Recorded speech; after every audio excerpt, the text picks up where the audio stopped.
The prize money in the races that are on for stayers now.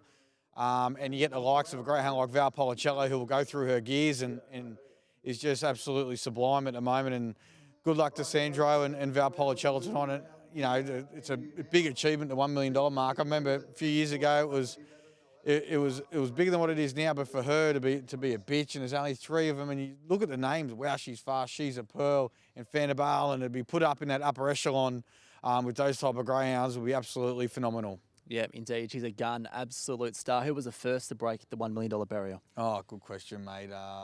Yeah, you got me. I don't know. 2015 Adelaide Cup. Maybe Fernando Bale or something. Fernando Bale, straight to the front. Ripping raw there at Angle Park too.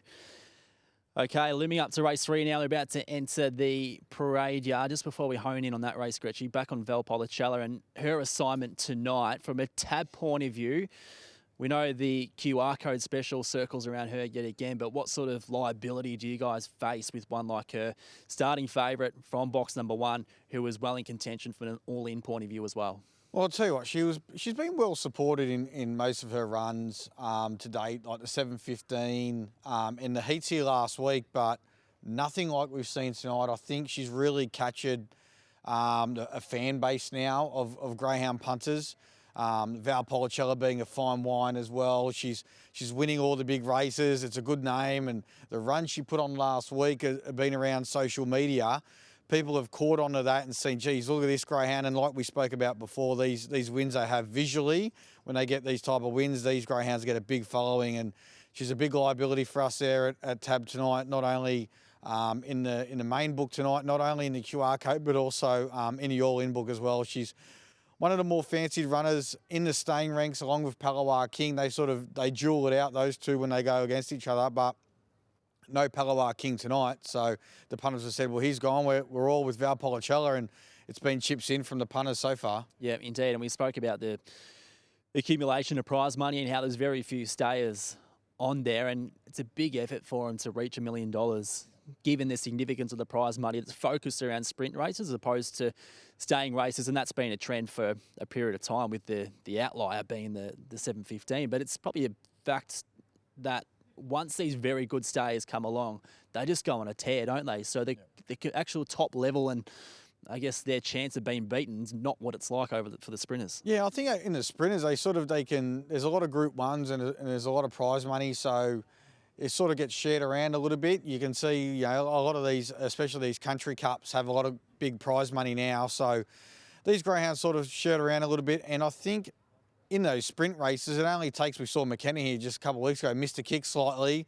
You know, she's arguably the fastest dog in the country at the moment, but it only just takes that minor thing to miss the start, and they could be out of the race. Whereas in these staying ranks, we saw Val Policello miss it last week and still managed to steam home a win. They get their opportunity in these staying races. Okay, so race 3 coming up. It is Heat 1 of the Judy Haley Memorial. As we touched on earlier, such a significant series, not only here at Sandown, but for Victorian and Australian greyhound racing, to honour not only Judy, but the female trainers who it is restricted to that take part in the series. It means a lot to all of them as well. In terms of how the race will play out, the attention is around One More Burn and Kenya Charisma. I just thought with One More Burn, she had to be drawn well, because there was 2 runs ago at the Meadows where she carved straight down to the fence, and outside of that, she hasn't looked to do it as harshly. So I didn't mind the chances of Kenya Charisma here, Gretch. She has pace, should go forward, obviously knows how to win a race, and I assume from the market point of view, those 2 hold the most. Well, I'll tell you what, in the first race tonight, box 2, Takumi Bale was the best supported runner, has run 4th. In race 2, box 2 again, in Quillen Bale was your best supported runner, and it's run 4th. And the punters have said tonight, we're going to go again. Box 2, we're going to try our luck for a 3rd time. 3rd time lucky. Box 2, Kenya Charisma has been the best supported runner in this event. $3.50 in the $2.80.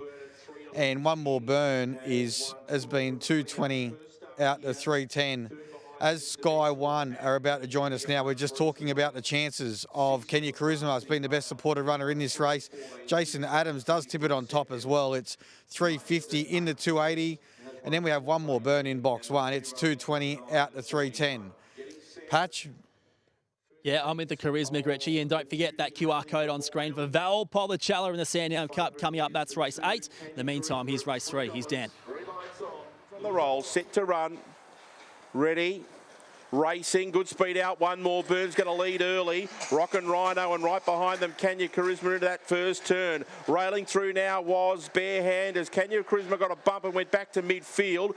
Varsity Bale was next, then came Lakeview Alley, and Mayers at the rear. One more. Burns got a big lead off the back. It's 5 in front. Rock and Rhino running on. So's Bare Hand, and around the outside, Varsity Bale, but it is all One More Burn, and One More Burn is going to bolt in. One More Burn by 5 over Rock and Rhino, and Lakeview Alley got up for third.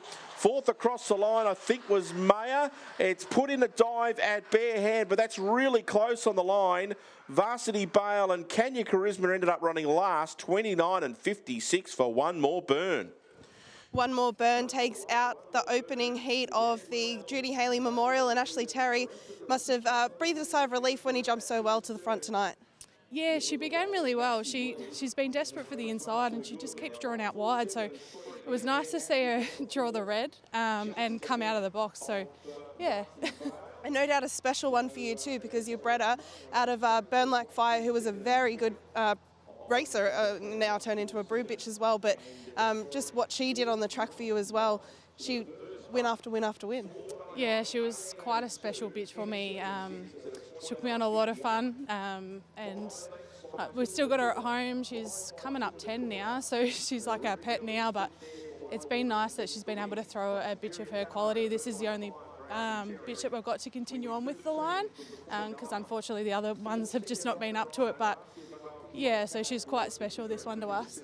And it's a cold night here tonight, and she's managed to put a bit of time on the board as well, so she's going to go into the final as one of the leading chances, you would have thought.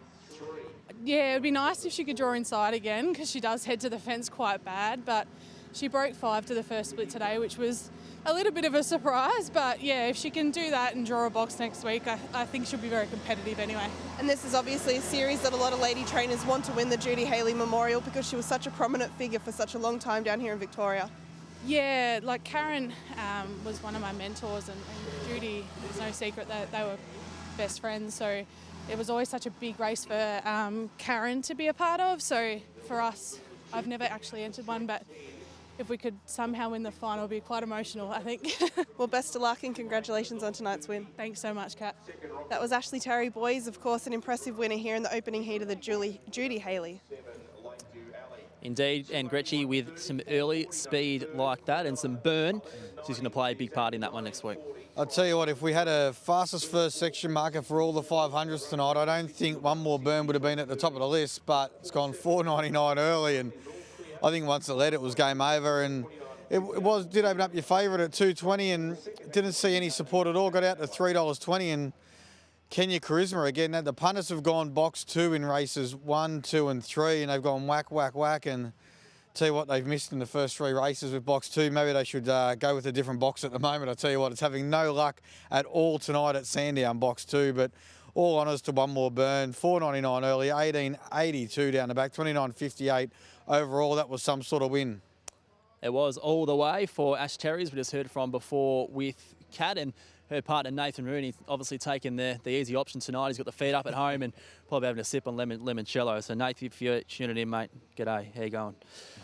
So there's heat 1 of the Judy Haley behind us. Gretchy, heat 2 is coming up soon, and we'll wait for this camera to jump upstairs as we're about to get the vet check and the presentation of all these little dogs and the pup cup that's going to be run after race 5, Gretchy. We've got the form here, so we'll get into that soon, but hopefully we can get some vision of the checks that will be happening upstairs shortly. Yeah, the little pup cup. I tell you what, I can't wait for it. It's going to be some sort of race, and like we said, it's a good family atmosphere here at Sandown Park, and hopefully the kids get down here and we get into the little pup cup. What kind of race it's going to be, and as we head into race heat 2 here, which is race 4 at Sandown Park, we'll just have a quick look at the market, and we've got Uriah Bale at the top of the market there at $2.40. He's been well supported from $3.40 into $2.40, so that's for race 4 at Sandown Park in box 1. The punters have given up on box 2 now. Smooth Criminal, they're in the